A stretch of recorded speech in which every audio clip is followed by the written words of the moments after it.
Many different items have been used as money: oxen and tea in China, bars of copper in ancient Rome, rice in Japan, salt in Arabia and India, cattle in Africa, to mention just a few.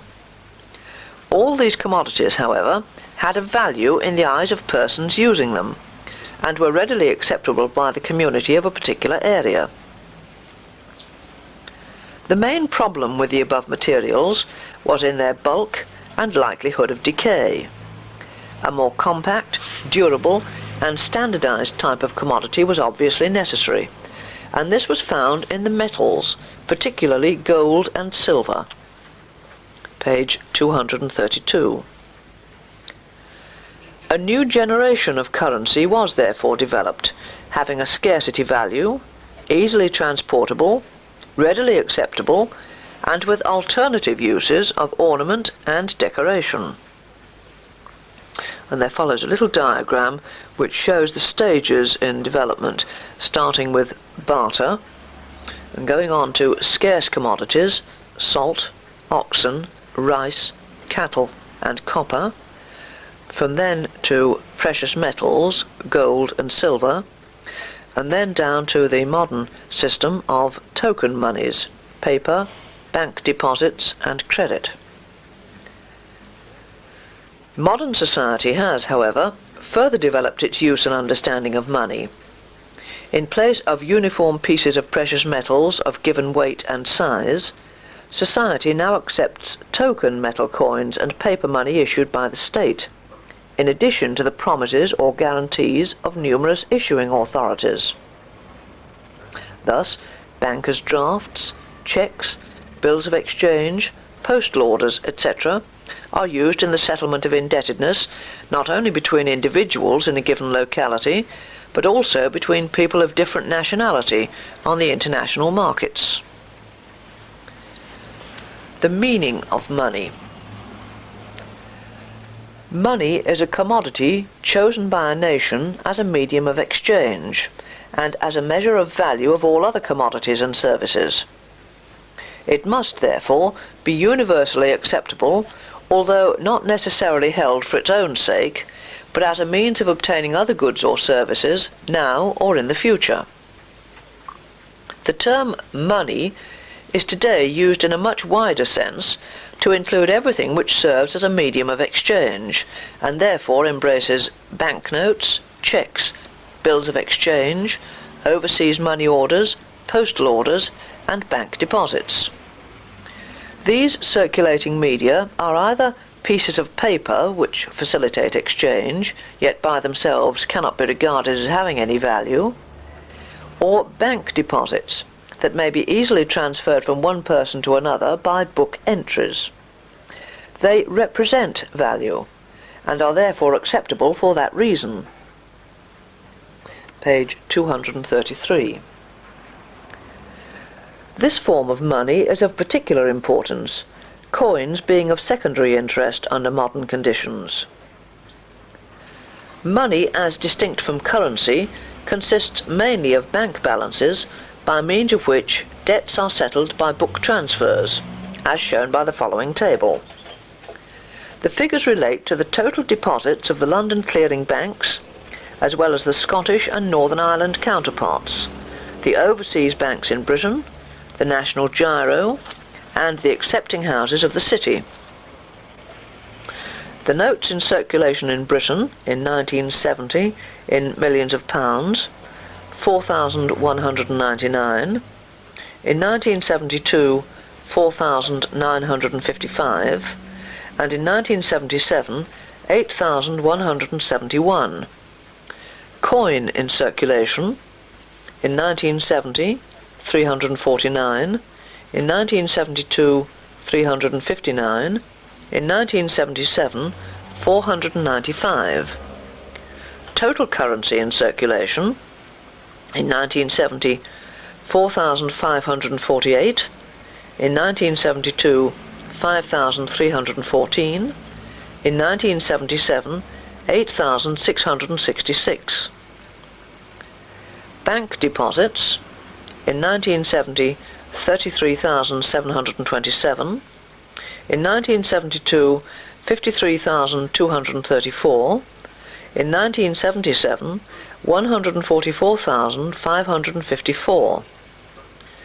The total amount of money in circulation, 1970, 38,275. In 1972, 58,548. In 1977, 153,220. And all those figures are in millions of pounds. Money consists of the following acceptable forms. 1. The coinage, which is issued by or on the authority of the state and includes A. Standard coins, containing the value of metal equivalent to the face value of the coin. Because of world price and economic conditions, there are few standard coins in circulation today. B. Token coins, such as the cupro, nickel and bronze coins used in Britain today, represent a value that is acceptable by the public, even though the actual worth of metal contained in the coin is negligible. It is also a great deal easier to divide the monetary unit into the required number of subunits. In order to assist commerce, however, it is important to maintain a relationship between the units wherever possible. Two 50p pieces, for example, are the equivalent of £1 sterling, and can be exchanged for goods or services of that amount. In addition, a £5 bag of 20p pieces will be exactly the same weight as a similar bag of 10p or 5p pieces. See page 238. 2. Representative money. This is often referred to as paper money, being readily acceptable when the recipient has confidence in the person or institution making the payment. It usually takes one of the following forms. A. Banknotes. The Bank of England has the sole right in England and Wales of issuing banknotes, subject to parliamentary control. Page 234. In addition, Scottish and Northern Ireland banks have limited right to issue their own notes, which, apart from the amount allowed by legislation, must be fully covered by Bank of England notes. The student should study the wording closely on a banknote. It will be seen that the issuing authority promises to pay the bearer the value of the note. In former times, it was possible to exchange this value into a standard coin of equal amount. Nowadays, the note can only be changed into another banknote, or the equivalent in token coins. B. Negotiable instruments and bank deposits include postal orders, cheques, credit cards and bills of exchange, which act as money, since they represent the right to specific balances in the hands of banks. Their use enables indebtedness to be settled by means of book transfers, either within the same bank or between banks through the clearing system. 3. Partial money, in the strict legal sense, has no real value, but is acceptable to either a certain section of the public or within a restricted area for a particular purpose. Examples include tokens used by certain retail milk distributors, luncheon vouchers, bus service tokens, etc. The functions of money. The calculation of the comparative value of a currency between countries on the international markets is largely a question of demand and supply. A stable rate is, however, obviously more advantageous than one that fluctuates wildly. Likewise, within a country, it is in everyone's interest to have stable values over a period of time, especially if sensible economic planning can be undertaken by both the public and private sectors. Under such conditions, therefore, money will have the following qualities. A. It acts as a medium of exchange. Goods or services, instead of being bartered for other goods, are exchanged for money, which is exchanged again for other goods, etc. Money, therefore, converts barter into sale and purchase, and becomes the universal third commodity for all goods and services. B. Money acts as a measure of value, since everything is exchanged for money expressed in terms of the national unit of account. See Appendix 3. The value of all commodities is measured by reference to its supply and demand at a particular moment. Thus, a comparison between the utility of different articles may be made and alternative or substitute commodities introduced. Page 235. C. Store of value. Given stable conditions, money does not deteriorate with time. The owner can keep it for some time so that he can exchange it for goods or services in order to satisfy his needs. Recent world conditions, however, have shown the rapid deterioration of values because of inflation, thus making it uneconomic for people to hold on to money in the form of savings. In times of rapid price increases, it is often wiser to purchase commodities as soon as possible, rather than to wait until needed. This extra demand, however, when repeated nationally, will have the effect of increasing the price still further. D. Standard of deferred payments. Under modern conditions, many payments are contracted to be made at some future date. In a perfect monetary system, on repayment of a loan, the lender would receive the exact value equivalent as when it was first made. At the present time, however, the lender is, in fact, a great deal worse off, since he has repaid the full face value of a depreciated currency, which purchases less goods and services than before. In addition, any interest received, especially if subject to tax, may be at a lower rate than the rate of inflation. Properties of money. In order to fulfill the above functions, a good money material must possess the following properties. A. Acceptability. The commodity chosen must be readily accepted in exchange for goods and services. B. Portability. It should be small in bulk so that it may be carried from place to place without inconvenience, difficulty, or expense. This is less important today with the greater use of credit instruments such as checks, bills of exchange, and credit cards. C. Durability. It must not deteriorate in itself as a result of wear and tear. Dirty or torn banknotes are constantly being replaced by the Bank of England, whilst defaced or old coins are withdrawn from circulation as and when necessary. D. Homogeneity. All coins of the same metal or alloy must be of the same quality throughout. One coin must not be superior to another. E. Divisibility. It must be divisible into small units and capable of being reunited without loss. The metals are superior to precious stones in this respect. Page 236. F. Malleability. The metals or alloys are malleable and can be stamped with designs to show their value and origin. G. Recognizability. It is necessary that the material should be easily recognized and of such quality to prevent counterfeiting. Notice the difference in color and size of the various coins now in circulation in various parts of the world. H. Stability of value. A commodity which is subject to violent fluctuations in price is useless as money.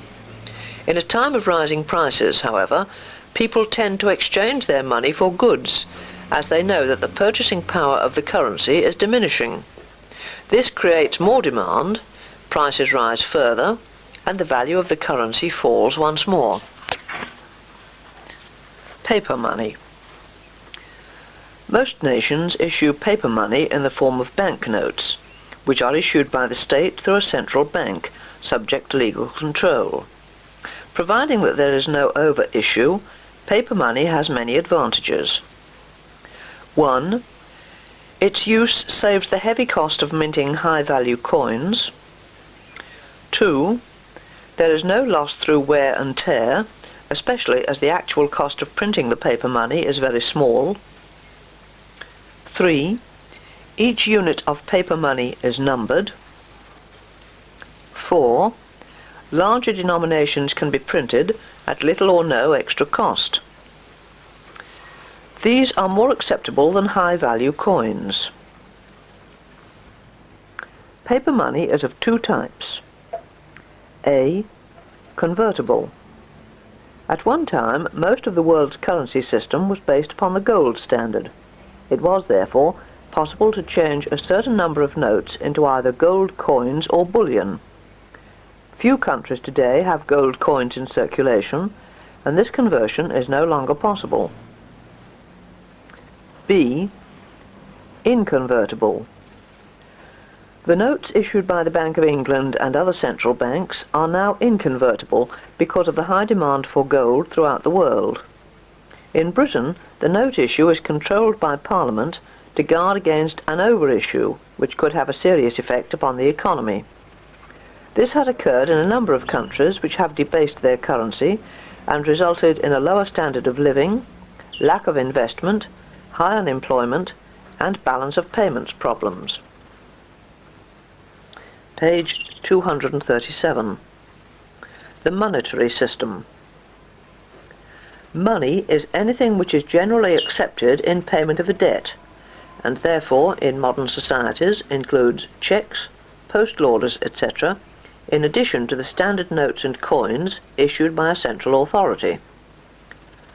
Control is obviously essential in some form or other, and this is usually undertaken by the state, which is able to restrict the issue of currency and bank deposits through various regulations and accepted practices.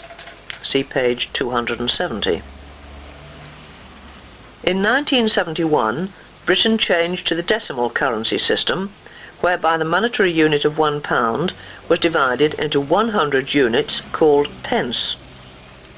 The major unit is indicated by the pound sign placed before the amount, whilst the abbreviation of the smaller amount is a small p, which when expressed by itself is placed after the amount. The decimal point, and not the comma, is the decimal sign, which is placed opposite the middle of the figure. In the case of many machines, however, this is not possible, and the full stop on the baseline can be used. The following are the accepted ways of expressing amounts in decimal currency. A. Amounts in whole pounds only. Pound sign 2, pound sign 25, pound sign 250, pound sign 2500, or pound sign 2.00, pound sign 25.00, pound sign 250.00, etc. Note the use of two noughts after the decimal point where there are no pence. B. Amounts in pence only: 7p, 11p, 78p, or pound sign 0.07, pound sign 0.11, pound sign 0.78. Note the use of two figures in each case after the decimal point. C. Amounts containing both pounds and pence: pound sign 2.07, pound sign 25.11, pound sign 250.78, etc. It is particularly important to note the omission of the pence sign where the pound sign is used. D. When writing cheques, the amounts should be expressed in both words and figures in the following manner. Amount in words, 78 pence. In figures, £0-78. Amount in words, £2 only. Figures, £2-00. Amount in words, £2, and in figures, 08. Written in figures, £2-08. The amount in words, £250, in figures 78, and written in figures, £250-78. In this instance, the hyphen is preferable to the decimal point, although the banks will accept the latter. Page 238. 1. The coinage. Britain's decimal coins are divided into two groups as follows. A. Cupro-nickel coins are represented by the 50p, 10p and 5p pieces. The seven-sided 50p piece is preferred to a note of similar value, particularly as the normal life of a low-value note is usually about 6 months. B. Bronze coins represented by the 2p, 1p and half p pieces. The content of these is made up from proportions of copper, tin and zinc. The weight of each coin except the 50p bears a relationship to all others in the group. The 1p piece, for example, is half the weight of the 2p, whilst the 5p is half the weight of the 10p. Thus, establishments dealing with large amounts of coin may weigh them on special scales rather than laboriously count each one. 2. The note issue. The Bank of England, having a monopoly on the note issue in England and Wales, is subject to conditions laid down by various Acts of Parliament. See page 265.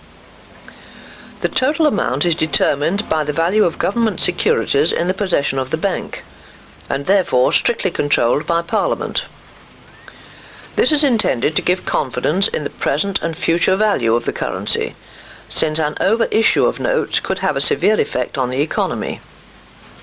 Notes of £20, £10, £5 and £1 are in circulation, the total value depending upon the time of year, as a greater quantity is required by the public at Christmas and holiday times. In addition, Scottish and Northern Ireland banks have the right to issue notes on a limited scale, but these are legal tender only in those countries, although in practice they are accepted throughout Britain at their face value. Credit. The term credit is used in the business world with the meaning of confidence in another person or firm. Goods and services are frequently transferred from one person to another without any value immediately being given in return.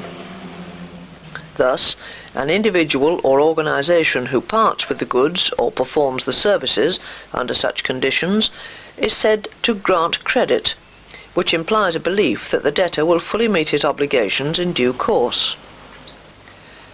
Credit may be granted in several ways. 1. There may be an agreement to extend the time of a payment due for goods or services. Many tradesmen and professional men sell goods or perform services to their clients and do not demand payment until some time later. They believe that their clients will meet their obligations at the proper time. Page 239. 2. A joint stock bank uses part of its deposit in granting credit to its customers. Although some form of security may be required, the bank has confidence in the integrity of the customers to whom it makes advances. This may take the form of an overdraft, a personal loan, issue of a cheque or credit card, or the discounting of a bill of exchange. The total effect, however, is to increase the amount of the borrower's purchasing power in the short term, with a corresponding obligation to repay by a certain date. 3. One of the more usual methods of obtaining longer-term credit for consumer durables is through a finance house. Their range of business is very wide and covers the lending of money for all types of durables, providing finance for agricultural or industrial use, granting personal loans to consumers, factoring and export finance, etc. Hence, they are sometimes referred to as industrial bankers. Most of the finance houses are subsidiaries of other organisations, such as the joint stock banks or durable goods manufacturers. They obtain their funds principally from the London money market, smaller amounts being received from public deposits.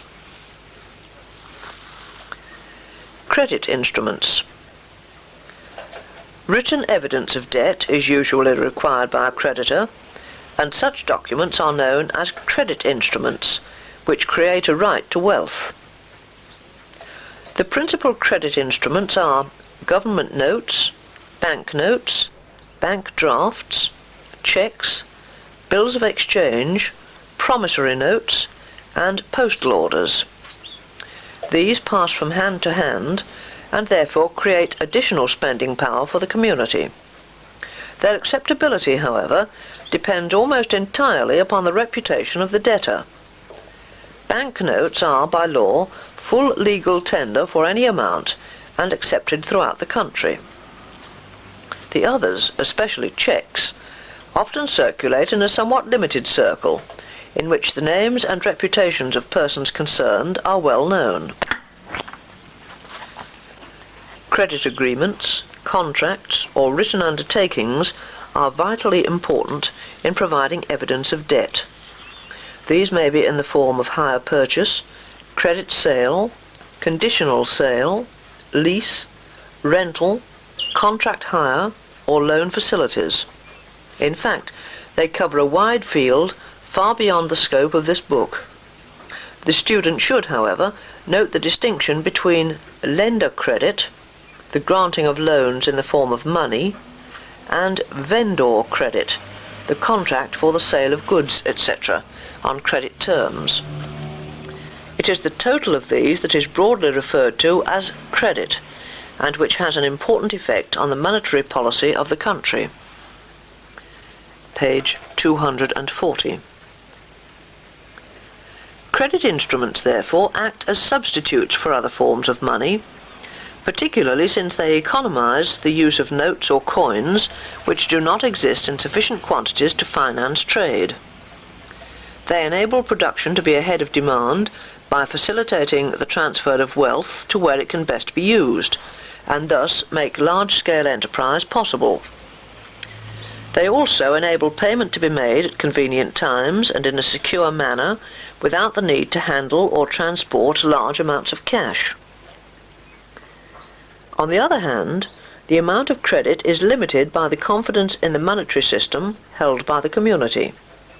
Credit instruments give the right to repayment in the future, whilst the number of notes in circulation depends upon the amount of government securities, etc., in the possession of the central bank. An over-issue of credit instruments, therefore, may lead to excessive and inflationary fluctuations in prices, together with a subsequent lack of confidence in the monetary system. It is for this reason that the government has the power to expand or restrict credit as necessary through the Treasury and Bank of England directives.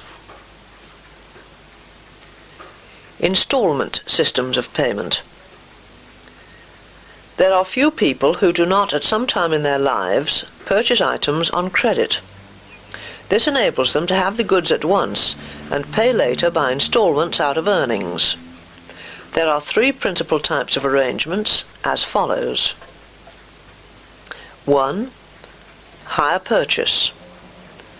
The customer receives delivery of the goods on payment of a deposit, agreeing to pay the balance with interest and service charges by weekly or monthly instalments over a certain period.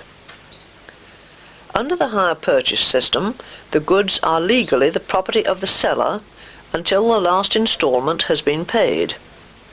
In case of default in the payments, the seller can, under certain conditions, claim the goods from the customer.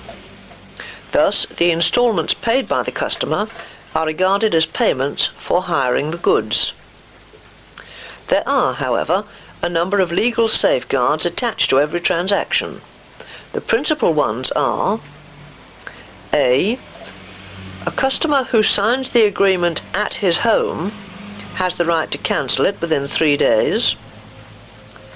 B a customer who wishes to cease paying for the article may do so, providing 1 he returns the article to the retailer, 2 he has paid at least half the purchase price,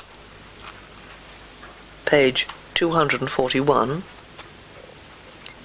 C where more than 1/3 of the payments have been made, the article may only be reclaimed by the seller or finance company through a court order. D in every transaction, the cash sale price, together with the hire purchase price, must be stated in order that the customer may calculate the additional cost. 2 credit sales. The customer receives delivery of the goods upon payment of the first instalment and agrees with the seller or finance company to pay further instalments weekly or monthly for a given period. By this method, the goods become the property of the purchaser on payment of the first instalment. If, for any reason, payments are not continued, the seller of the goods cannot reclaim them. He must sue the customer in a court of law for the balance of the money due. 3 lease, contract hire, or rental agreements are of increasing importance in industry and commerce. This type of credit is not strictly a sale, as the goods rarely become the property of the lessee. He uses them for a certain period of time, makes regular monthly or yearly payments, and replaces them with newer models when necessary. This is particularly suitable for items of high cost, high depreciation, or where taxation allowances make it worthwhile. There are many other forms of consumer credit available to the consumer. These include credit extended by retailers on monthly or budget accounts, check trading, and credit cards, in addition to the granting of second mortgages for consumer purposes. The total debt outstanding to finance houses and industrial bankers alone is over £7,000 million, which covers articles such as cars, household equipment, electrical goods, etc., and gives some idea of the amount of credit outstanding in this country today. Advantages. The advantages of payment by instalments under the above methods are as follows. A. To the firm. 1. The system extends the sale of articles which are expensive. Many products, such as cars, television sets, etc., have come to be regarded as necessities in every home, and a firm increases its turnover by offering facilities for gradual payments out of current earnings. 2. The increased turnover enables the stock to be constantly changing and reduces the risk that many articles will be out of date before they are sold. Page 242. 3. The lender receives a comparatively high rate of interest on the money due on the loan. This type of transaction is usually financed by a finance company which specializes in providing funds for hire purchase, etc. The retailer, in most cases, therefore, acts as an intermediary between the finance company and the buyer, receiving a commission on the amount borrowed in addition to the normal gross profit. B. To the customer. 1. He is able to have the immediate use of the goods whilst he is paying for them. 2.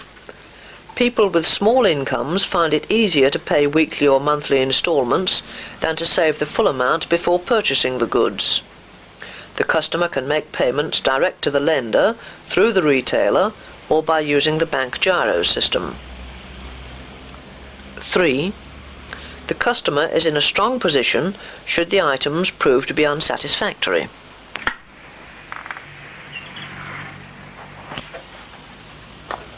And at that point on page 242 we end track 17.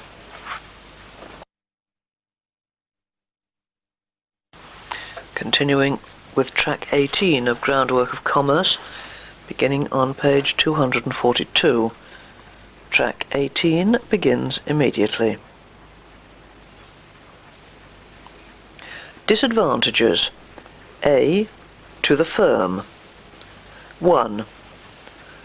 When payment is made periodically by instalments, the seller of the goods, or the finance company as the case may be, can, subject to certain conditions, take possession if the payments are not continued. The goods, however, will have deteriorated by use and may not be in a fit state for resale. 2. With the hire purchase and credit sales schemes, the seller or finance company has the trouble of suing the customer before a court of law if payments have not been continued. 3. All methods of payment involve additional expense to the seller or lessee, etc., since the payments must be collected and recorded. B. To the customer. 1. He is sometimes tempted to purchase goods beyond his means and agree to weekly or monthly payments which he can ill afford. 2. He is usually paying a high rate of interest for the privilege of paying by instalments. In addition, he is losing the interest which would accrue if he placed his savings in a bank deposit or savings account until the amount necessary for his purchase was obtained. 3. The customer may have a limited choice in buying goods by these methods. He cannot always insist on good quality to the same extent as when he pays cash. Whether or not payment by instalments is desirable depends upon the type of article purchased and the circumstances of the individual. Page 243. Where the article is both durable and necessary, however, the system is advantageous so long as the buyer is able to afford the instalments and running costs. Nevertheless, a certain amount of caution is desirable before entering into too many contracts of this nature.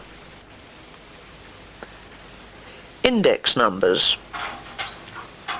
One of the principal functions of money is to act as a measure of the value of goods and services.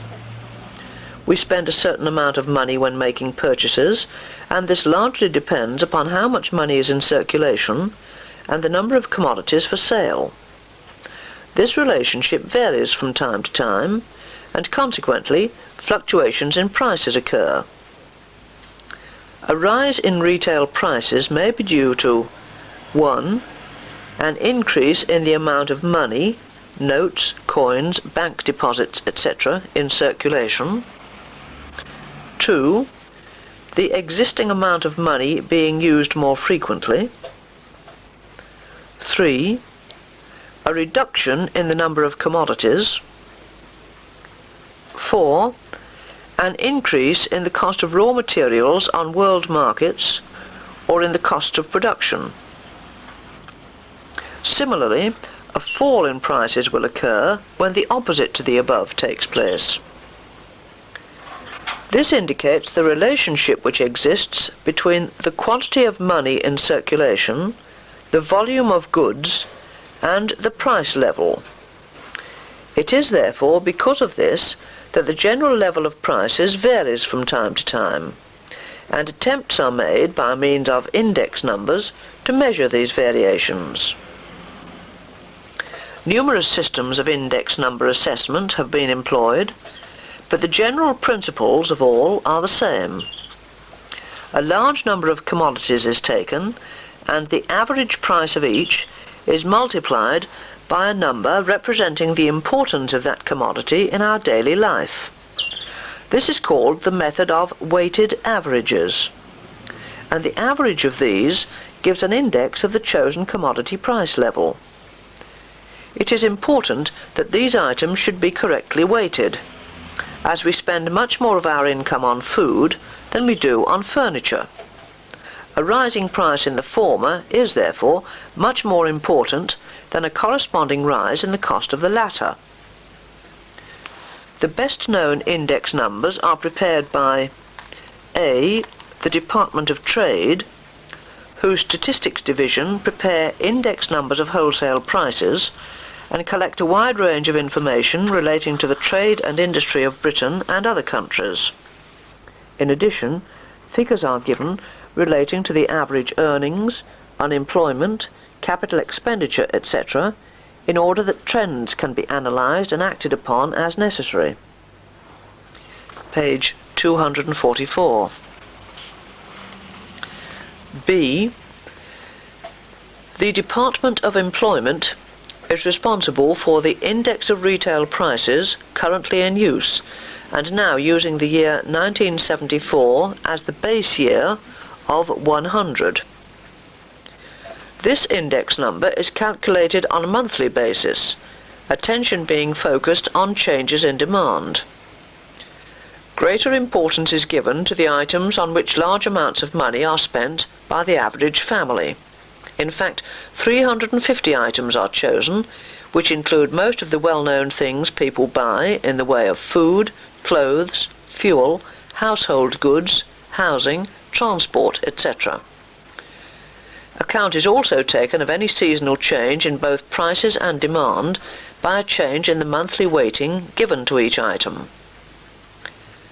A continuous inquiry is in operation in order to keep a constant check on the weighting. Over 11,000 private household addresses throughout Britain are visited in turn through the year by local officers of the department. The householders are asked to make detailed records of income and expenditure for 14 consecutive days, and to provide details of long-period payments, such as rent, electricity, insurance, cost of travel, etc. From this information, which is confidential, the weighting pattern of the index of retail prices can be revised each January. The importance given to the various categories in the general index of retail prices can be assessed by the following diagram, showing the comparison of amounts spent on each item out of income in the average home. The diagram consists of a circle divided into various segments, and each one is labelled with the type of expenditure. Unfortunately, they don't give any percentages, although obviously food is the greater item of expenditure. I think the text will make this plain as we go along. Page 245. The index covers the following main groups of items. 1. Food. Information regarding retail prices of food and other items is obtained by the local officers of the department. The difference in importance of the various items of food used is assessed. A considerable number of articles are weighted and include meat, milk, fresh vegetables, bread, canned foods, sugar, butter, margarine, etc. From this information, the average percentage increase of food prices is calculated. 2. Alcoholic drink. Prices of beer, wines and spirits are obtained from firms of brewers, distillers and retailers. 3. Tobacco. The retail prices of cigarettes, cigars and pipe tobacco are ascertained by direct inquiry from manufacturers.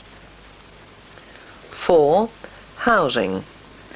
Information concerning the number of dwellings owned by local authorities and their rents, rates and water charges is obtained directly from the authorities concerned.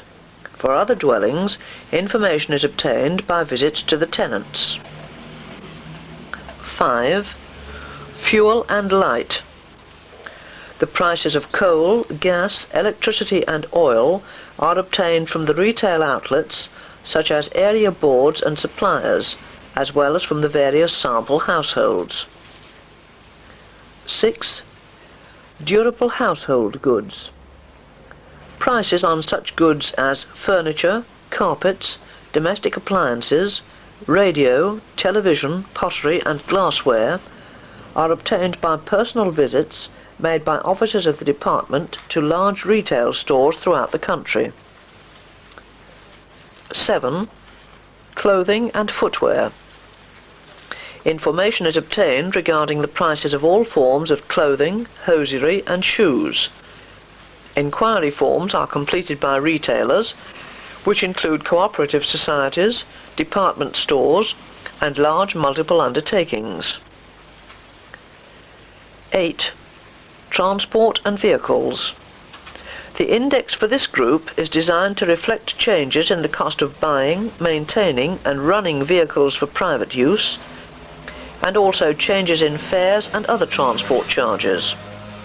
Information is obtained from vehicle manufacturers and dealers regarding the prices of both new and used cars of a given age, and from transport organisations concerning changes in fares.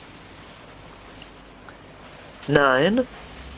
Miscellaneous goods. The prices of such items as books, newspapers, sports goods, toys, soap, cleaning powders, etc. are obtained from retailers and trade associations. Page 246. 10. Services. Charges for services such as admission to theatres, postage, laundry, telephone, etc. are obtained locally by officers of the department. 11. Meals bought and consumed outside the home have been included in the system in view of the increasing number of meals taken in restaurants, cafes, etc. The above results are combined in one average percentage result, which shows the increase in the cost of living over a given period. The student is referred to the latest bulletin issued by the department, which will give the up-to-date figures and the current weighting attached to each of the above items. C.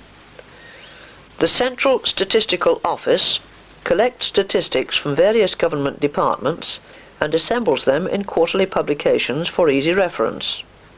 This information, together with additional statistics provided from its own resources, enables it to provide government, industry and commerce with the up-to-date information necessary for policy-making decisions.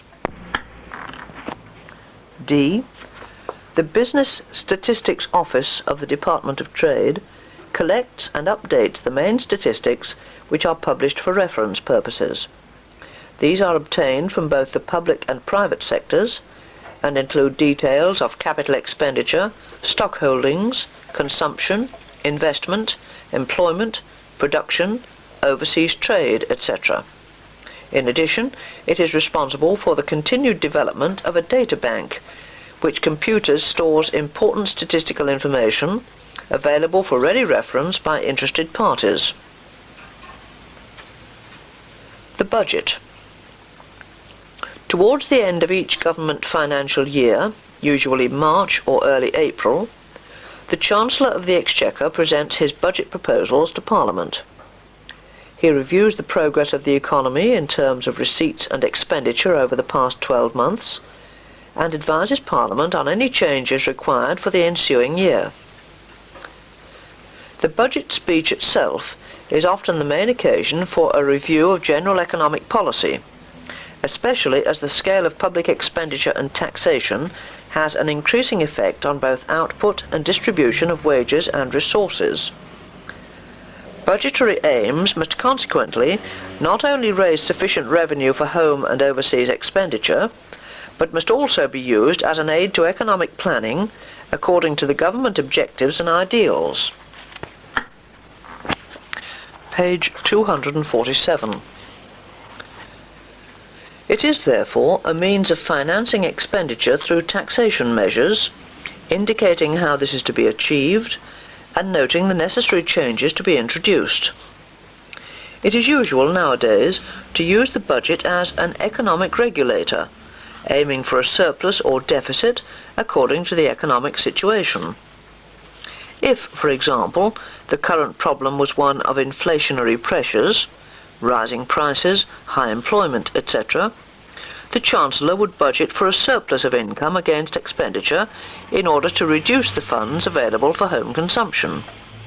Conversely, a budget deficit with further borrowing may be required in times of deflation and high rates of unemployment in order to implement schemes of a capital nature, particularly in areas of social stress.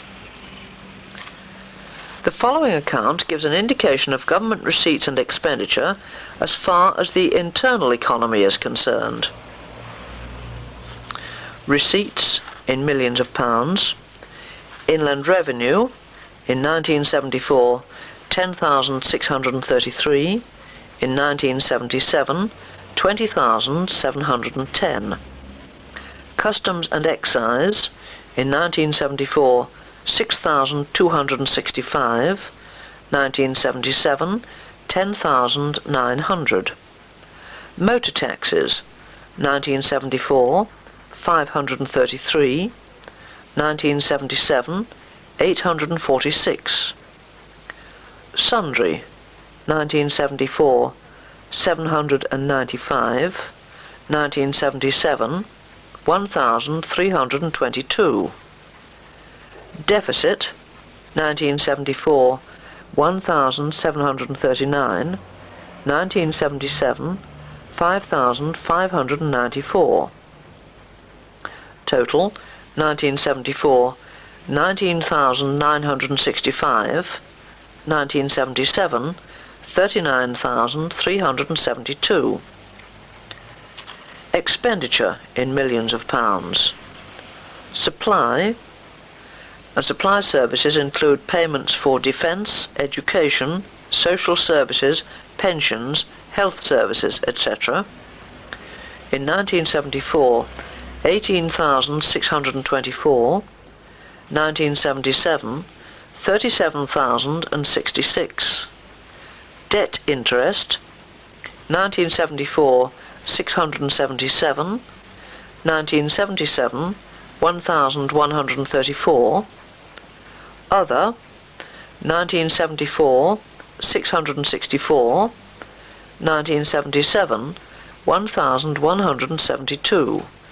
Totals, 1974, 19,965, 1977, 39,372.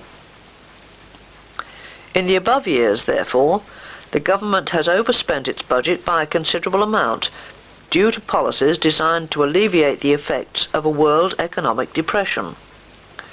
The methods by which this deficit is funded are beyond the scope of this book, but obviously measures have to be taken in the long term to ensure that this is wisely spent. Direct and indirect taxes. 1. Direct taxes are paid directly to the state out of income, and are therefore not usually reflected in higher prices. The most common direct tax is income tax, deducted under the pay-as-you-earn (PAYE) system from a person's net income. In other words, it is a tax not levied on the whole of a person's income, since a variety of allowances are given, depending upon personal circumstances. A married man with 2 children, for example, would receive an appropriate allowance for these dependents. Other direct taxes include those levied on company profits, corporation tax, capital gains, and stamp duties. Page 248. 2.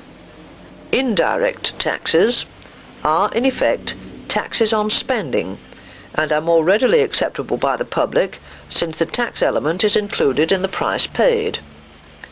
Whereas direct taxes are mostly collected by the Board of Inland Revenue, indirect taxes are collected by the Customs and Excise Department.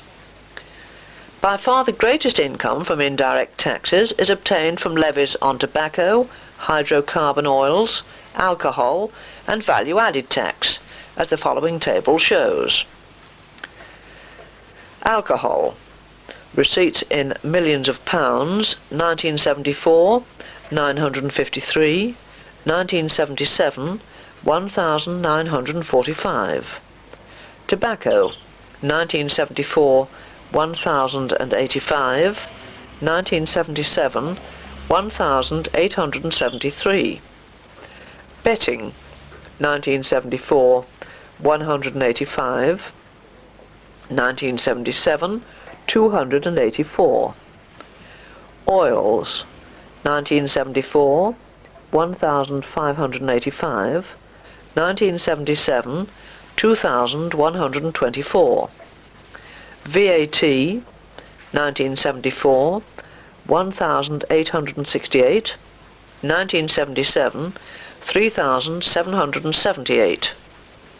Car tax, 1974, 118, 1977, 1,072.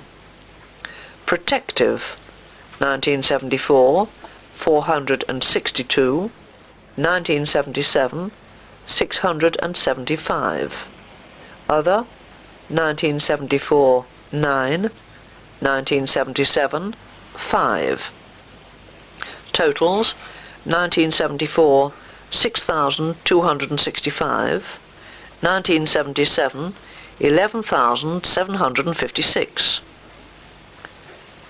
Many of the above taxes listed are flat rate, as distinct from most of the direct taxes, which are progressive according to income or wealth. Taking value-added tax as an example, therefore, poorer sectors of society will pay the same tax as the wealthy. In effect, because of their lower income, a greater percentage is actually paid by them in indirect taxes than by the well-to-do. Questions. 1. What is barter? Enumerate the inconveniences of barter and the advantages of using money in trade. That is an NWRAC question. 2. Describe the present currency system of this country and the part played in it by the Bank of England. That is an NWRAC question. 3. State concisely the position and responsibilities of the Bank of England in respect of A. The currency, B. The banking system in general. That is an RSA question. 4. Explain fully what is meant by the statement that Bank of England notes are legal tender for any amount. What other forms may legal tender take? Page 249. Question 5. Discuss the importance of hire purchase to consumers and producers. What dangers to the economy may it sometimes bring? That is a London GCE question. 6. Describe the services provided by the Board of Trade Division of the Department of Trade and Industry which assist the business world. That is a London GCE question. 7. What is the difference between bank money and legal tender? What is meant by the phrase, the value of money? Explain whether the value of money has changed or not in this country in recent years. That is a JMB question. 8. Every Friday, Messrs. Day and Night pay out wages in cash amounting to £5,000. They draw cash from the local branch bank on Friday morning at 10 a.m. and pay their employees at 5 p.m. Their main difficulties are A. Security and B. The time taken in making up wage packets. Describe 2 methods they might adopt to overcome each of these difficulties. 4 measures in all. That is an RSA question. 9. Mr. Buyer obtained a television set priced at £400 under a hire purchase agreement. Explain how his rights or duties are affected in each of the following instances. A. After paying a total of £300, Mr. Buyer temporarily stops paying instalments because of illness. B. After paying a total of £200, Mr. Buyer wishes to end the agreement. C. The seller, hearing that the set has been damaged, sends his representative to take the set away from Mr. Buyer. D. Mr. Buyer wishes to sell the television set to a friend before the instalments are completed. That is an A-B question. Page 250, Chapter 20. The British Banking Systems. Development of banking in England. The development of banking corresponds to the industrial development of the country through the following stages. 1. Foreign bankers. During the Middle Ages, trade basically consisted chiefly of A. The export of wool to France, where it was made up into cloth.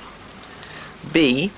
The import of spices and silks from the East, brought to England by the Venetian fleet, which made yearly visits to northern Europe for nearly 200 years. The imports were financed by the Lombards, whose name is still remembered in Lombard Street, London, the centre of British banking at the present day. 2. The goldsmiths. English goldsmiths, and later bankers, took the place of the Lombards, financed trade to America, and developed banking in 4 ways. A. They first acted as custodians for money and valuables, and charged commission for their safekeeping. B. Receipts were given to the depositor, who could therefore pay his debts by transferring these, instead of withdrawing the money from the goldsmiths. C. If the deposit was large, the goldsmiths issued several receipts of smaller denominations and round sums. These could be used by account holders for the payment of debts of small amount, thus the origin of banknotes. D. The goldsmiths learned by experience that in most instances the amount withdrawn by customers was less than the amount deposited. The balance was left with them year after year. They could therefore make loans on good security and make a profit by charging interest on the amounts borrowed. In due course, they were able to discontinue the charges for safekeeping and to allow interest on the long-term deposits. Page 251. The goldsmiths lent considerable sums of money to the Crown on the security of the taxes, but suffered heavy losses through the refusal of Charles II and James II to recognise their claims. Since the public lost confidence in the goldsmiths' ability to repay the deposits to customers, the need for a new institution to issue notes and act as a central bank was apparent. This led to the establishment of a new bank, the Bank of England, in 1694. 3. The Bank of England. When William III came to the throne in 1689, he wanted money to enable him to defend Holland against the French.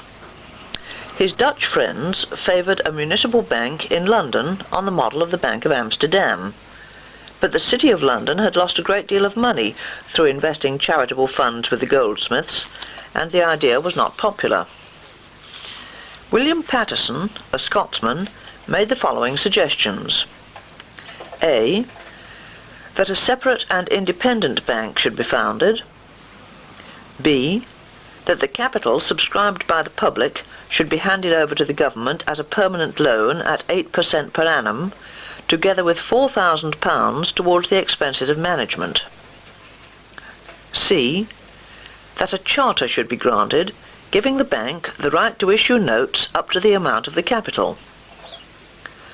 A loan of £1,200,000 was subscribed in 10 days, a charter granted, and the Bank of England commenced business.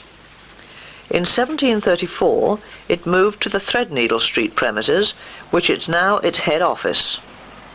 Until 1946, therefore, it was not a state bank, but a corporation, under parliamentary control, with exceptional privileges.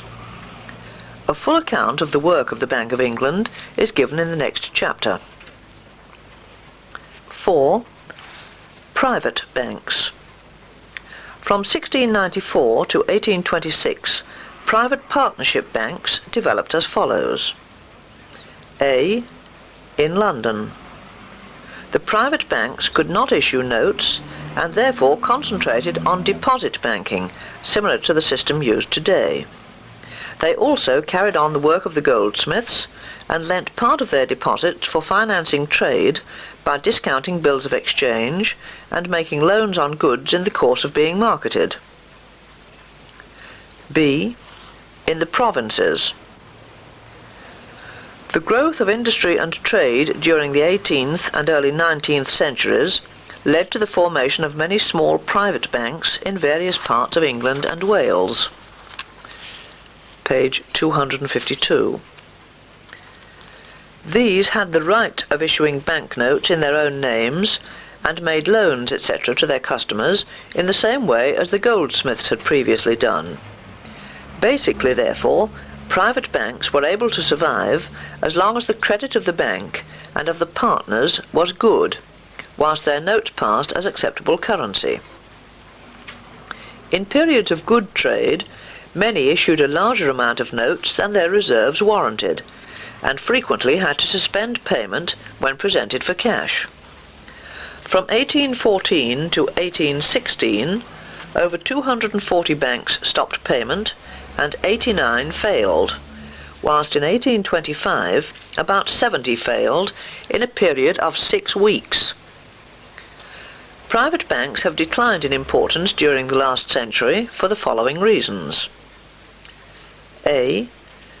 The Bank Charter Act, 1844, made provision for the gradual concentration of the note issue in the hands of the Bank of England. B. An Act of Parliament passed in 1833 permitted joint stock banks to open in London, provided they did not issue notes. Joint stock banking, rather than partnership banking, therefore, developed in England from 1834 onwards. C. Private banks amalgamated with the joint stock banks and so lost their right of issuing notes. The Barclay family, for example, has been connected with banking since 1674, and the bank bearing that name was formed late in the 19th century by the amalgamation of 20 private banks. D. The Limited Liability Act, 1862, gave the advantage of limited liability to all joint stock enterprises, and thus encouraged that form of banking. 5. Joint stock banks. The growth of joint stock banks in England was due to the industrial changes which took place during the latter part of the 18th century. This has been developed still further insofar as the banking system is international rather than national. British banks have branches and subsidiaries throughout the Western world, which contribute greatly to the economic welfare of this country, perhaps more than is generally realized. In practical terms, a bank is an institution that undertakes 3 principal functions. A. It receives deposits from the public in its widest sense. B. It pays on demand by means of the cheque system which it operates. C. It is a major source of short, medium and long-term loans. Recently there has been a period of expansion and amalgamation, culminating in the formation of a few large banks with many branches throughout the country. This had an advantage in relation to the concentration of large sums available for lending purposes, coupled with one of the best organized banking systems in the world. Page 253. In addition to its international network of subsidiaries and national network of branches, A depression in one part of the world or part of a country does not have such a damaging effect as was previously the case with localized banking. Further amalgamations have recently occurred, so that today banking in England is mainly in the hands of a few large groups as follows. A. Barclays Bank Group with 3,072 branches. B. Lloyds Bank with 2,428 branches. C. Midland Bank with 2,620 branches. D. National Westminster Group with 3,352 branches. There are also several smaller joint stock banks not included in the above list, such as Williams and Glyn's Bank, the Cooperative Bank, etc., which have considerably fewer branches but are nonetheless important to the country's economy.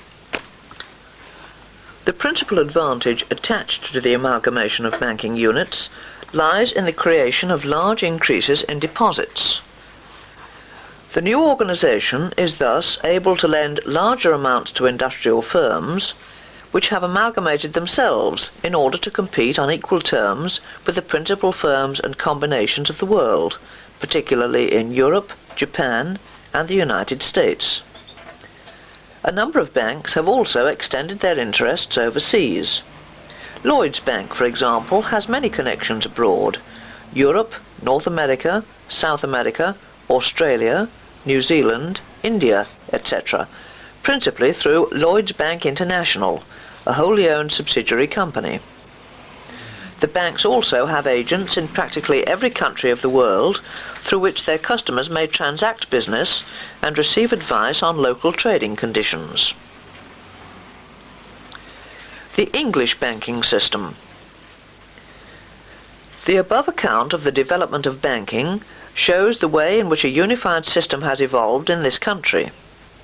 At the present time, banking consists of the following sections, all of which are interrelated, and as far as the national economy is concerned, work together as one unit. 1.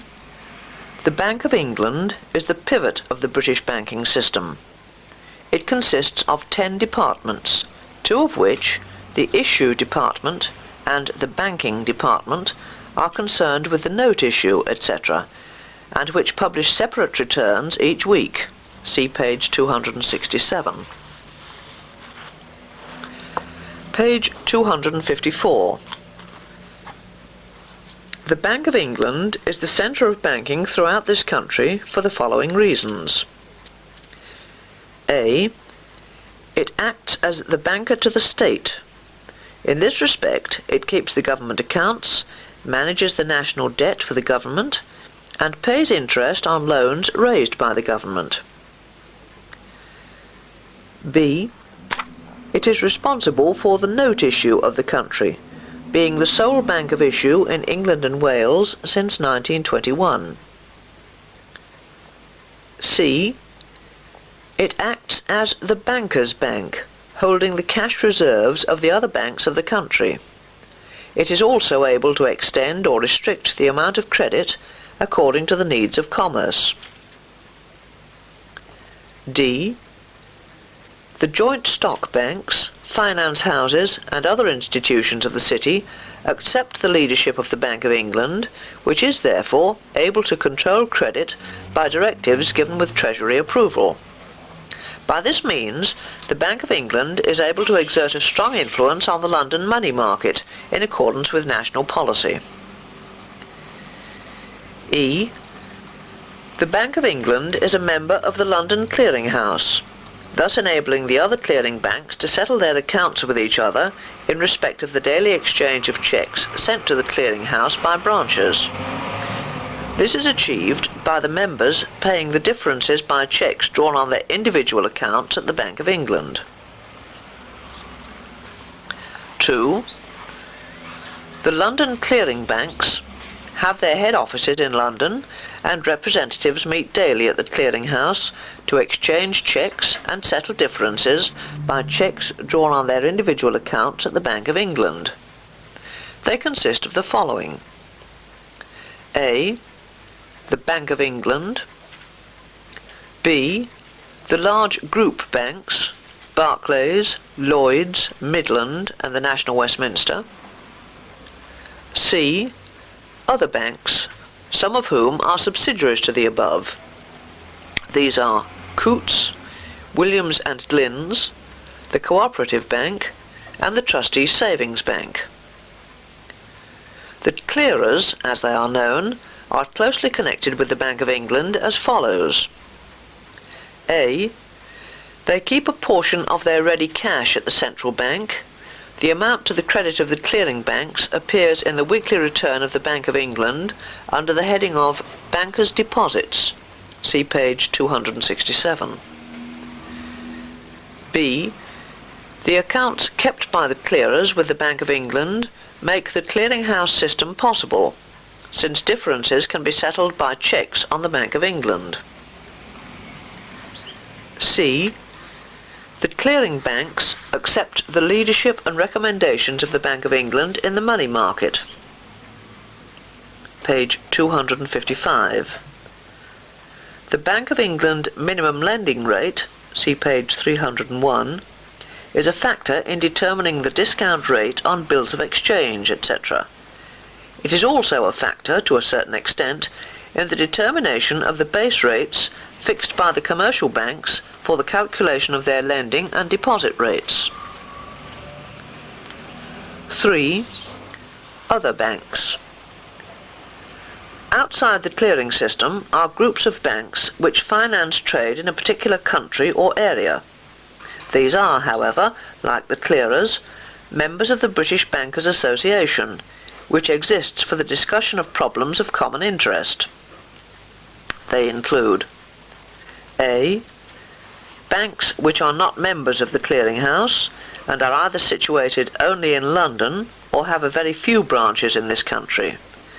They include all those who have arrangements with one of the clearinghouse members to exchange cheques, etc., drawn on other banks. B. Scottish and Northern Ireland banks have their own arrangements for the clearing of cheques, etc., drawn in Scotland and Northern Ireland. For cheques drawn on banks in England and Wales, arrangements are made with one of the London clearinghouse members. C. Overseas banks, of which there are two types. 1. Commonwealth banks, representing the interests of the colonies and Commonwealth, and who have offices in London. Examples include the Bank of Montreal, the Standard Bank, etc. 2. European and foreign banks, which take a prominent part in financing trade between Britain and the country they represent. All the major trading countries of the world are represented, and examples include the Chase Manhattan Bank, Moscow Narodny Bank, Credit Lyonnais, Société Générale, Deutsche Bank, etc. The importance of London as a financial centre of the world is reflected in the number of overseas banks represented in the city. Over 330 offices participate either directly or indirectly through agents or subsidiaries in providing a comprehensive banking service. They are also engaged in the financing of trade not only between Britain and other countries, but also between overseas countries, using London as the principal source of finance. D. Consortium banks. The development of world trade has resulted in the necessity to provide vast amounts of capital on a scale hitherto unknown. Page 256. Some of the banks mentioned above have therefore formed a consortium primarily to operate in the euro currency markets. They are, by their scale of operations, multinational in character, often serving a certain part of the world or a particular type of economic activity, with funds beyond the capability of a single bank. Merchant banks, discount and issuing houses. These institutions are not banks in the true sense. since they do not accept deposits repayable on demand. A few, however, have close financial connections with the London clearing banks and other city institutions by way of shareholdings of interlocking directorates. 1.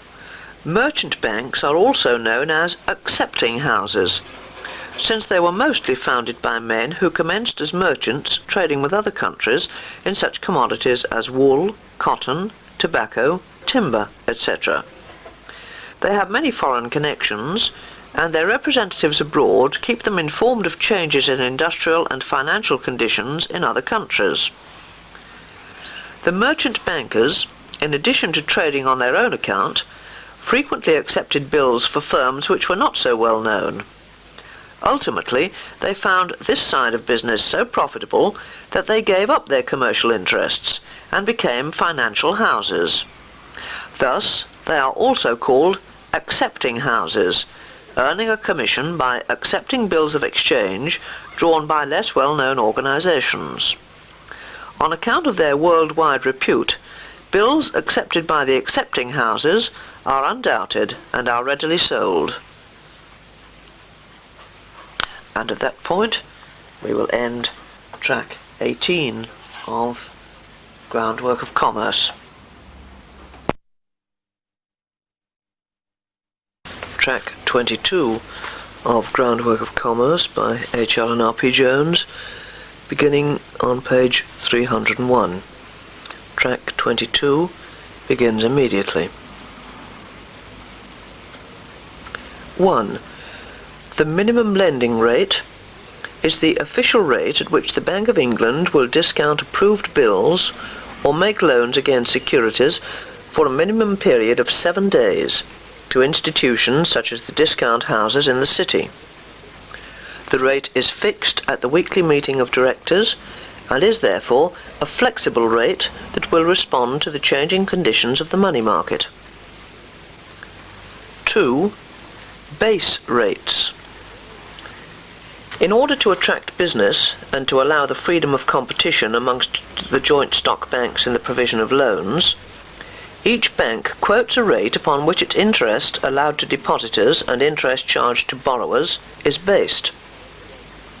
If the base rate was, say, 10%, a bank might allow interest on deposit accounts at 6% and charge interest at 13 to 15%.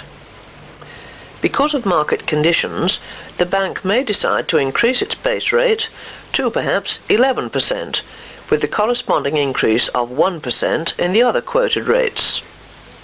In practice, the base rate of the major banks is the same, since when one changes its rate, the others follow suit. The difference, if any, may appear in the interest charged to individual borrowers, as this may vary greatly between banks, since it is assessed, to a large extent, on the risk element, which may be a matter of opinion. The following table will give the student a general idea of the wide range of rates charged by the various institutions. It is therefore essential that a borrower is aware of the actual interest being charged on a loan and the extent that he is able to shop around to obtain the best terms. Page 302. The table shows the source of the loan, the type of loan, the repayment date, and the true interest as a percentage. Source of loan, bank. Type of loan, overdraft. Repayment date, on demand. True interest, 13 to 15%. Source of loan, bank. Type of loan, personal. Repayment date, 1 to 2 years. True interest, 19%. Source, building society. Type of loan, mortgage. Repayment date, 10 to 25 years. True interest, 12%. Source, credit card or finance house. Type of loan, revolving credit. Repayment date, revolving. True interest, 15 to 18%. Source, car loan. Type of loan, personal. Repayment date 2 years. True interest 30%. 3. Deposit rate paid by the joint stock banks is influenced by the base rate determined by individual banks. The rate paid on deposits is usually 3 to 4% below this, thus determining the minimum rate at which they can lend money on the money market, since the banks must at least cover the interest which they pay to their depositors. Larger sums placed on deposit with the banks will usually command a higher rate of interest. 4. Call money rates are those charged by the banks for money at call or short notice. Most is lent by the clearing banks to the discount houses and bill brokers, and the loan is more or less permanent, though the banks have the right of recall at any time. As this is on fixed deposit, the rate of interest charged is about 1% above the base rate, but the actual rate depends on the demand for funds and the amount of money available. 5. Market rate is the rate of discount at which members of the money market will purchase the various classes of bills of exchange and treasury bills. These rates depend upon the relation between the supply of money and the number of bills offered. The rates are above those charged for call money, but they cannot rise above the Bank of England minimum lending rate. For if the market rates were above the minimum rate, the sellers of bills would discount their bills at the Bank of England at the lower rate. The Bank of England and the money market. It is usual to speak of the control of the London money market by the Bank of England, but this would require control of the other money markets of the world. It is more exact, therefore, to refer to the influence of the Bank of England on the money market, the aim being to prevent frequent fluctuations in prices through variations in the amount of money available. In order to pursue such a policy, the bank receives the support of the joint stock banks and other financial institutions of the city, particularly as it is to their mutual advantage to have a stable economy. Page 303. The Bank of England influences the volume of funds available in the money market in the following ways. 1. Bank minimum lending rate policy. This consists of raising or lowering the Bank of England's minimum lending rate according to the estimated monetary needs of the country. The effectiveness of producing these changes depends on the reaction of the financial institutions in making corresponding changes to the other rates of the money market. The effects of an increase in the minimum lending rate are: A. Foreign funds. London bills become cheaper to buy, since an increase in the rate of discount reduces their present value. There is consequently a movement of foreign funds from centres abroad for investment here, whilst foreign holders of London bills find it more profitable to allow them to mature instead of selling. The above influences create a demand for sterling, which improves the value of the pound on the foreign exchange market, and in normal times causes an influx of foreign currency. B. Money market conditions. An increase of the bank minimum lending rate may be accompanied by an increase in the rates of the money market, since loans become more expensive. Less call money is borrowed at the higher rate, and fewer bills are discounted. In addition, merchants sell stocks of goods held on borrowed money, and the funds of the money market are further replenished. C. Prices. An increase in the rate leads to a fall in prices, as more commodities are offered for sale in order to avoid higher rates of interest on borrowed money. The fall in prices, therefore, makes the country, from the overseas buyer's point of view, a good place in which to buy, and conversely, it is a poor market for overseas sellers. In the short term, therefore, exports are increased and imports reduced. In common with prices generally, the prices of stock exchange securities fall in order to adjust the yield to the new rates of interest.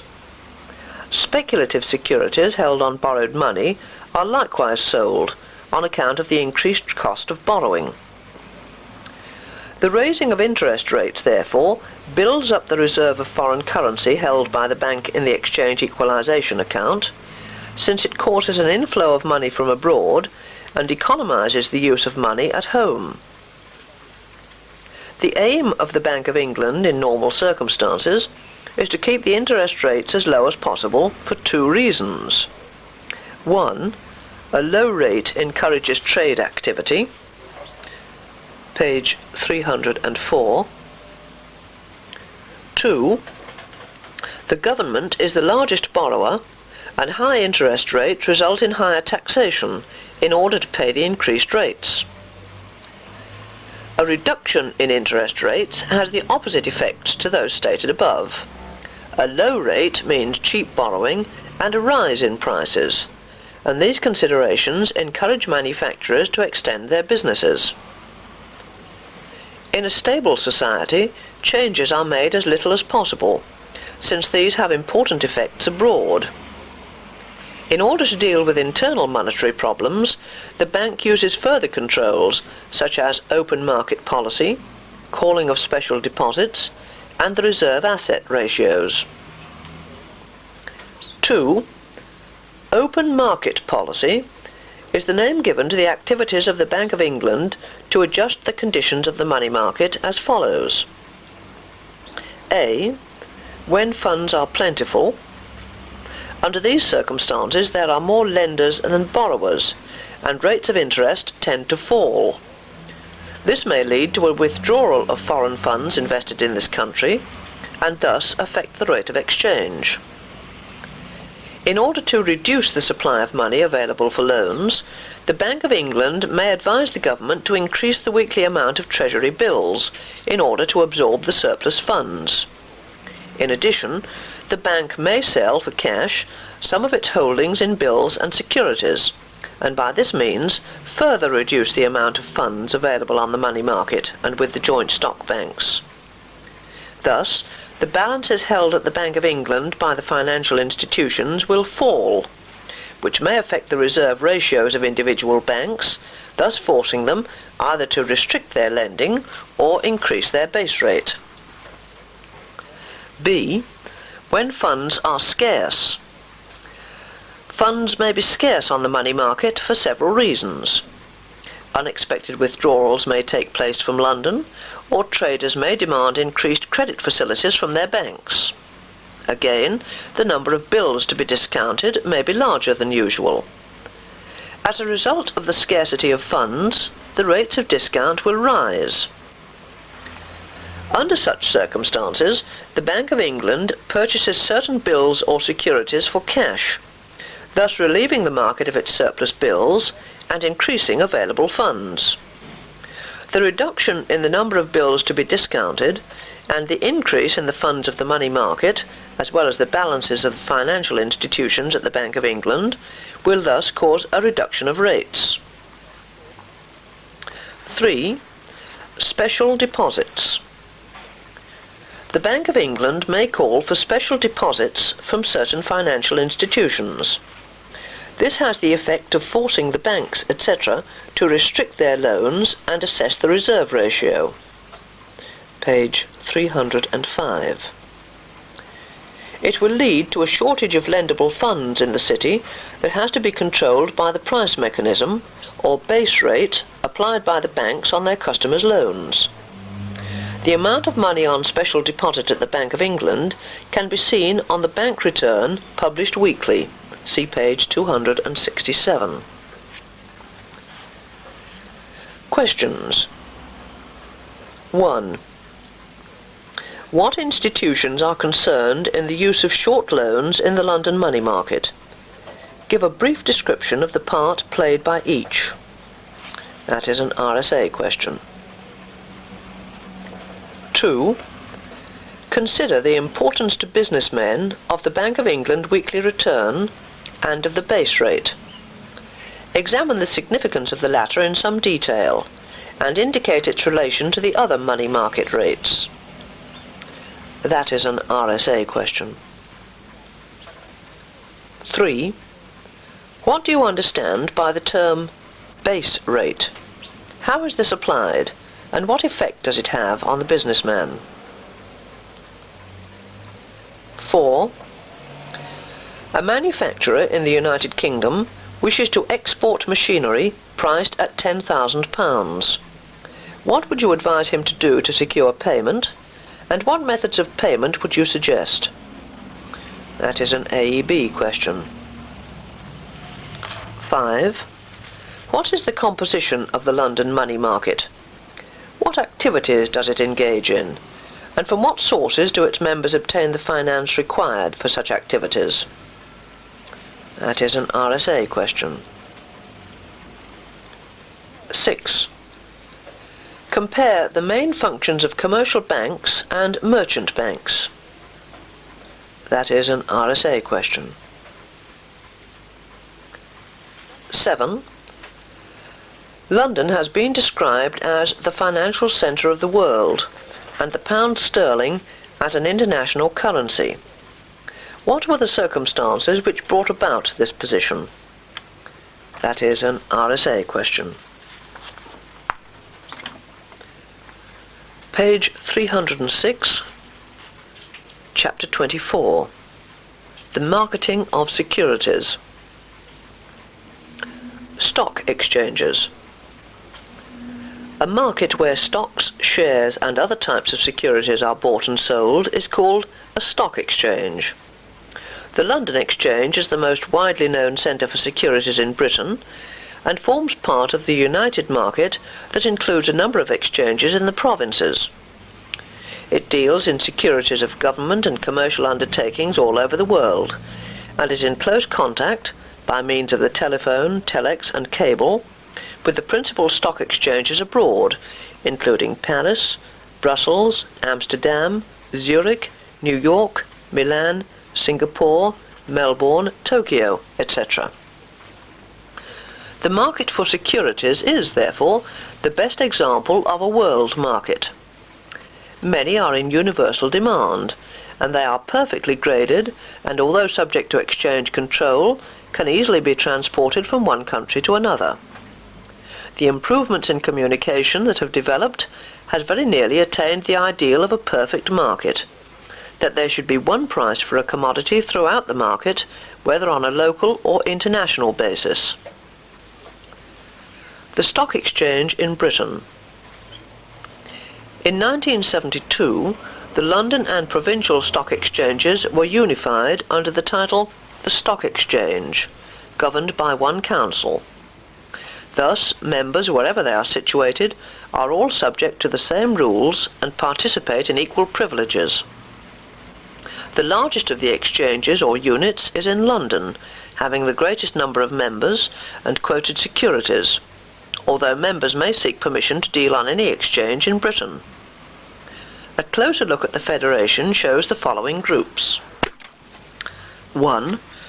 The Stock Exchange in London. Dealings in stocks and shares became a recognised occupation during the second half of the 17th century, when a large number of joint stock companies were formed. Page 307. These received a great impetus through the financing of the national debt, and when the government granted a charter to the Bank of England. The continued growth of the East India Company and other joint stock enterprises made it necessary to organise facilities for the buying and selling of securities, which at first took place in the Royal Exchange, or in one of the coffee houses near the Bank of England. The most famous of the coffee houses was Old Jonathan's, which, in the early 18th century, was regarded as the headquarters of all dealers in stocks and shares. In 1748, Old Jonathan's was burnt down, and on the same site the New Jonathan's was erected. By 1773, the New Jonathan's Coffee House decided to change its name, and had the words "The Stock Exchange" written up over the door. Members paid a small subscription, drew up rules, and appointed a committee of management. It is interesting to note the motto of the Stock Exchange: "My word is my bond," which typifies the work of the Stock Exchange and indeed that of the City of London. Page 308. Today, the Stock Exchange in London is housed in a 26-storey building, 321 feet in height, completed in 1973. This building houses the trading floors, administrative offices of the council, and the offices of about 200 member firms. 2. In the provinces. Since federation by the formation of a unified exchange, dealers are on equal terms with those on all other exchanges in Britain, so that terms relating to one are equally applied to all. The units outside London are to be found at the following centres. A. The Scottish unit in Glasgow, linking the exchanges of Aberdeen, Dundee and Edinburgh. B. The Northern unit, linking the Huddersfield, Leeds, Liverpool, Manchester, Newcastle, Oldham and Sheffield exchanges. C. The Midlands and Western unit, linking those of Birmingham, Bristol, Cardiff, Nottingham and Swansea. D. The Belfast unit. E. The Irish unit, centred in Dublin. F. The Provincial unit, catering for all provincial brokers not attached to any other unit. The dealers have a detailed knowledge of the local securities dealt in, have greater reserves through amalgamating in many cases with partnerships on neighbouring exchanges, and are able to specialise to a greater degree on particular stocks. The Stock Exchange publishes an official list of quoted securities and is under the control of one council, there being working committees dealing with day-to-day arrangements at each unit. Through federation, brokers in any one market have access to all the other markets, and also brokers may open offices in whatever centre they wish. Management. The Stock Exchange is controlled by a council of 46 unpaid members, most of whom are members of the London Administrative Unit. The government broker is an ex officio member, and, of the remainder, 1/3 of the committee retire annually but are eligible for re-election by members of the exchanges. Administration is carried out by the following. A. The council, which is responsible for the overall control of the exchange, working in close coordination with the administrative units at each centre. B. The administrative units at each centre, having responsibility for the maintenance of an efficient marketplace, where the public, through brokers and jobbers, can deal in stocks and shares safely and quickly. Page 309. They are also responsible for the discipline and conduct of the members of the exchange, and for deciding what securities shall be quoted. C. Committees are appointed to assist in the administration of each unit, and the recommendations of the committees are submitted to the council for approval. These include committees dealing with property upkeep, finance, rules, disputes, etc. The Quotations Committee, however, is of particular importance and is centred only in London, being comprised of members from each unit. Its task is the vetting of applications from joint stock companies who wish to have their share prices quoted on the Stock Exchange. Membership of the Stock Exchange is very exclusive and consists of about 4,600 brokers and jobbers, most of whom deal in London. To become a member, the following conditions must apply. 1. A candidate must be over the age of 21. 2.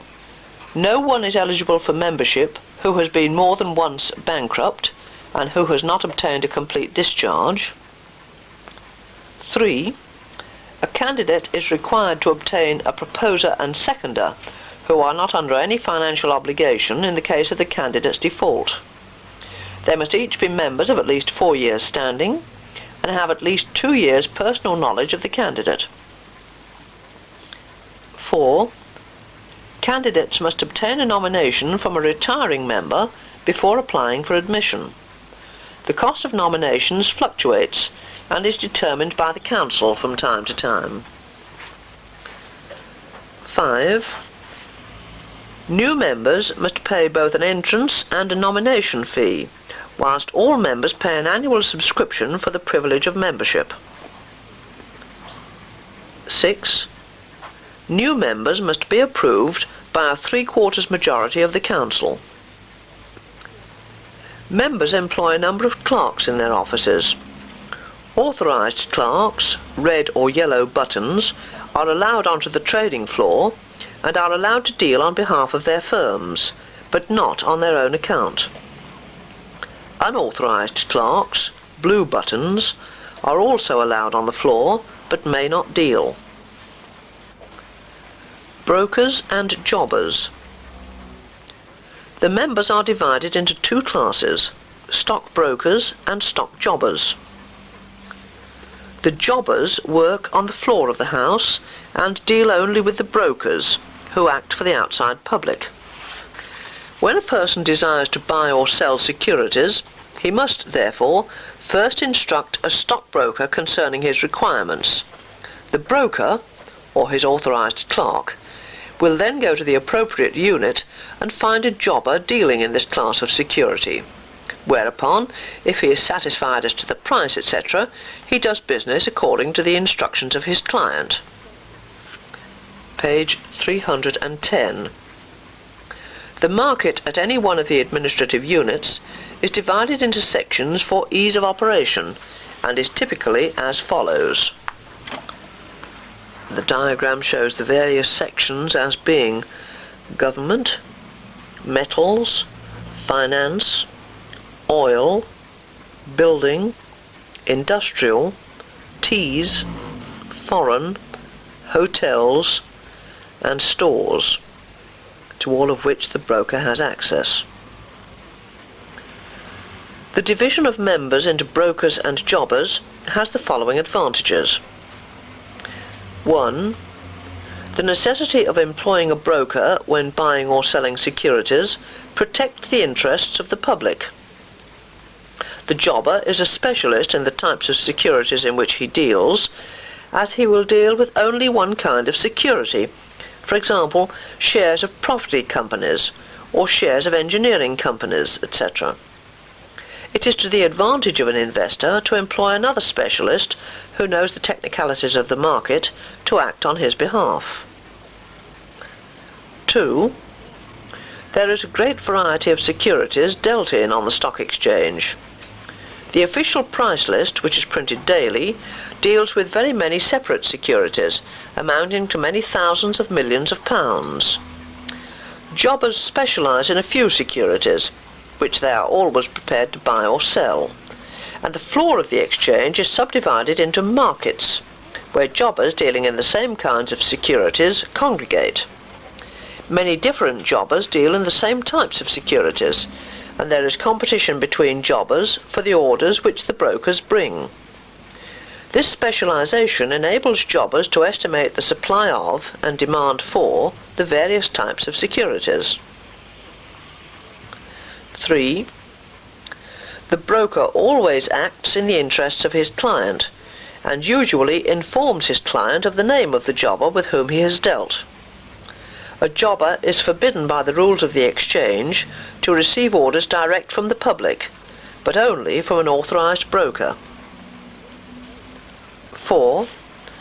The brokers perform many services for their clients in addition to the actual buying and selling of securities.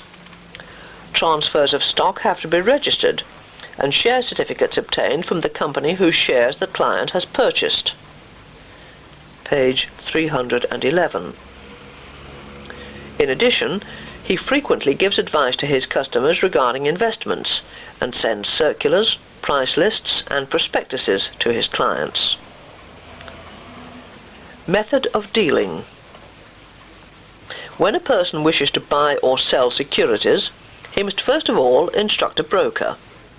Most people, when dealing on the stock exchange, deal through their branch bank's brokers. On receiving the appropriate instructions, the broker goes to the exchange and asks the jobber to state a price for the stocks or shares concerned. The broker does not say whether he wishes to buy or sell.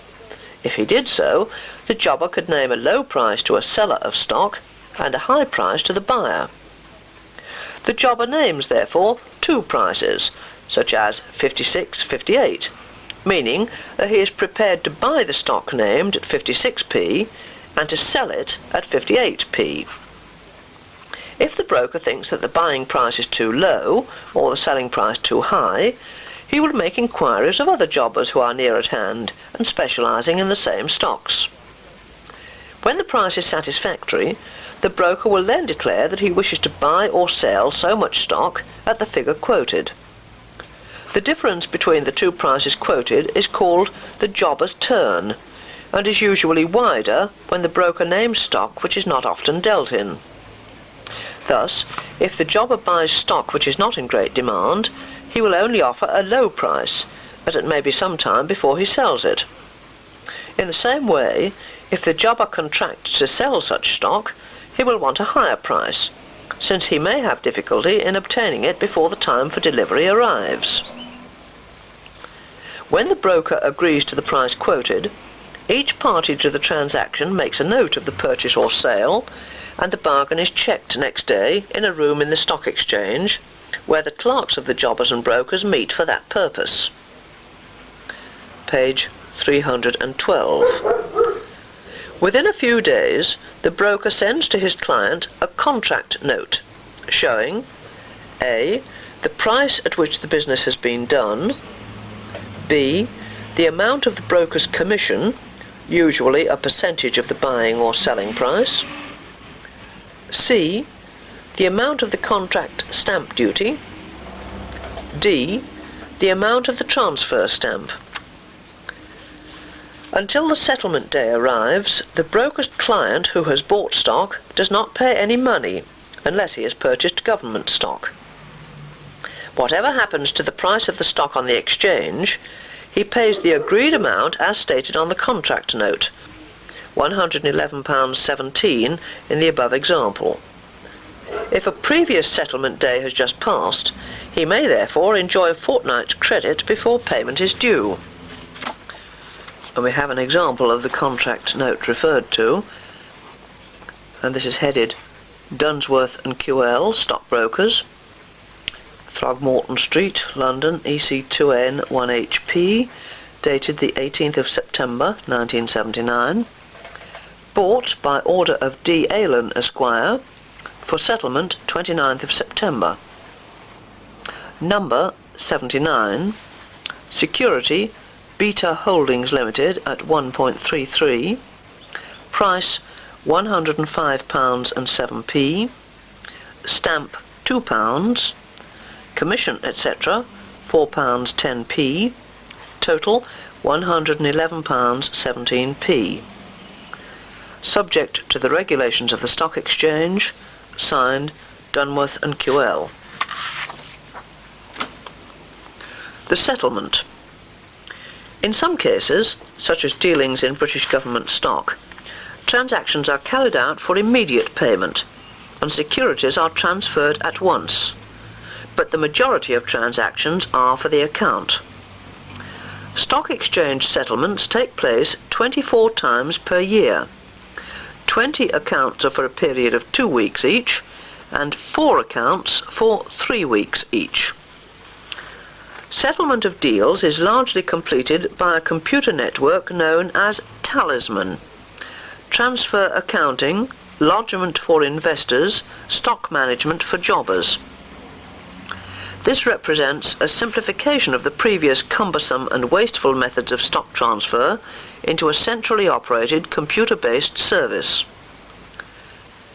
The system is concerned with the recording and movement of stock between buyer and seller through a nominee company during the settlement process. The selling broker, for example, on receipt of the share certificate and signed transfer form, passes these to the computer centre for recording and ultimate payment by the buyer. Likewise, the buying broker arranges payment to the centre by his client in exchange for a new share certificate. Types of securities. The securities dealt in on the stock exchange may be divided into three classes: stocks, shares and bonds. Stock consists of the capital of a company or the amount of a government or local authority loan which has been issued so as to be divisible at the will of the purchaser. Page 313. Although the unit of stock is usually £100, any quantity, such as 463.61p's worth, can be bought or sold. Shares consist of the capital of a company which has been issued in a number of fixed portions and cannot be subdivided. The capital of a company is usually divided into portions of 50p, £1, £5 or £10, although smaller and larger divisions are often found.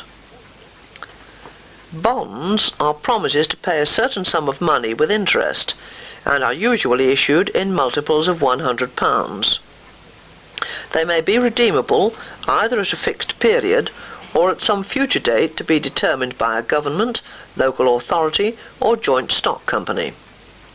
Other bonds are irredeemable, which means that the borrower will continue paying interest for a considerable time. Debentures are similar to bonds, but are applicable only to companies, and are usually issued with the assets of a company as security. Securities may be classified also according to the following methods of transfer from seller to buyer. 1. Inscribed stock. The names of the owners of British Government inscribed stock are in the registers kept at either the Bank of England or the National Savings Bank.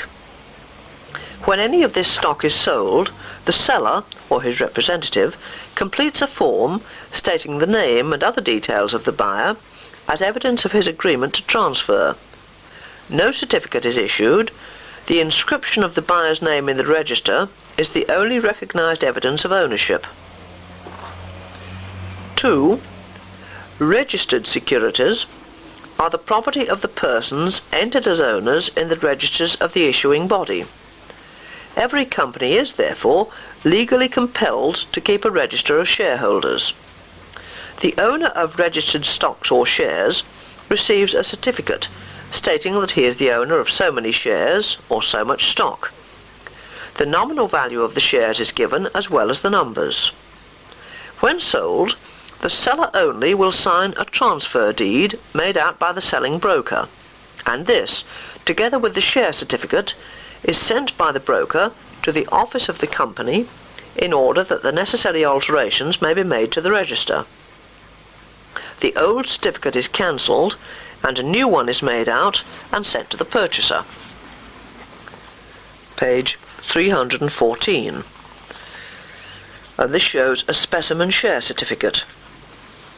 It is headed Certificate number 1234, 500 ordinary shares, Beta Holdings Limited, Registered Office 120 Portsdown Avenue, Manchester. Capital £1 million, divided into 250,000 6% preference shares and 750,000 ordinary shares of £1 each. This is to certify that John Brown, Esquire, of 38 South Road, Winchester, is the registered holder of £500 of fully paid ordinary shares in Beta Holdings Limited, subject to the Memorandum and Articles of Association of the company, given under the common seal of the company, 4th of October 1979. 3. Bearer securities. Many bonds are issued payable to bearer. When sold, these are transferred by merely handing them over to the buyer. Coupons are attached to the bonds, and at the appropriate time, the holder applies for payment by sending a dated coupon to the government or company which has issued the bond. Bearer securities are transferred by mere delivery, and as a result, stamp duty is not paid on every transfer. The sale of registered securities is complicated by the question of payment of dividend, especially when the books of a company have been closed for this purpose. But in the sale of bearer bonds, the dividend coupon is received by the buyer with the bond itself. On the other hand, the anonymous nature of bearer bonds has its disadvantages. The government or company issuing them has no register of the holders, and cannot send, in the case of a company, reports and balance sheets with the same regularity as to registered shareholders.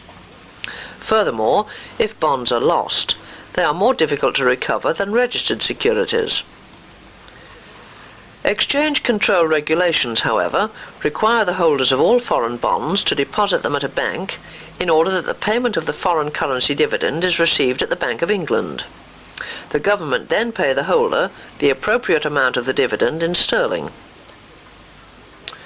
Speculation. Although the majority of transactions on the stock exchange are for investment purposes, many are of a speculative nature. Page 315. In such dealings, the buyers and sellers of securities often have no intention of making or accepting delivery, since the speculation is completed within the stock exchange 2 or 3 weekly account period. Speculative transactions are usually of the following types. 1. Bulls. In a bull transaction, a speculator buys stocks or shares in the hope that they will rise in price before the next settlement. He may have very good reasons for his anticipation, such as a close study of the market, or even inside information. The usual contract for the purchase of securities is made out, but of course no money is due until next settlement day. If, in the meantime, the shares rise in price as anticipated, the buyer sells them at the increased price. When settlement day arrives, both transactions of buying and selling are settled by the payment of any difference between the buying and the higher selling price. This sum, less commission, is due to him from the broker with whom he dealt. The bull dealer has made a profit on the transaction without the outlay of any money, as the following example shows. 15th of June 1979. Purchase of 1,000 shares in A Limited at £1.20 each, £1,200. 23rd of June 1979. Sale of the above shares at new price, say £1.40 each, £1,400. Profit on deal, ignoring all charges, etc., £200. 2. Bears. In a bear transaction, a speculator may have good reasons for expecting a fall in the price of certain stocks or shares. He therefore sells shares he does not possess through his broker. If the anticipated fall in price takes place, he will buy the shares at the lower price in order to hand them to the broker on settlement day. When settlement day arrives, the difference between the selling price and the lower buying price is due to the speculator from the broker. In both bull and bear transactions, if the forecasts of the speculator are wrong, the speculator must either carry over his bargains by payment of a contango, a temporary part payment of settlement, or pay the difference due to the jobber. 3. Stags. When a new issue takes place, the public is invited to apply for shares, and frequently the number applied for exceeds the number to be allotted. Oversubscription, therefore, often results in the shares being sold at a premium when they come on the market. A stag is the name given to a person who anticipates the oversubscription of an issue of new shares and applies for a large number with the object of selling them at a profit as soon as possible. Page 316. For example, £5 shares may be issued on such terms as £1 per share on application and 2 further instalments of £2. A stag applies for a large number of shares and remits £1 for each share.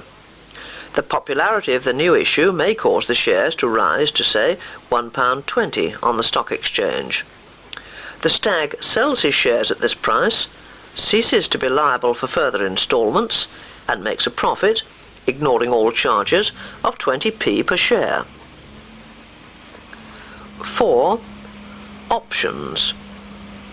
An option is an arrangement made with a jobber through a broker, whereby the jobber guarantees to buy or to sell a definite amount of a certain security at a fixed price during a specified period, without any obligation to accept or make delivery.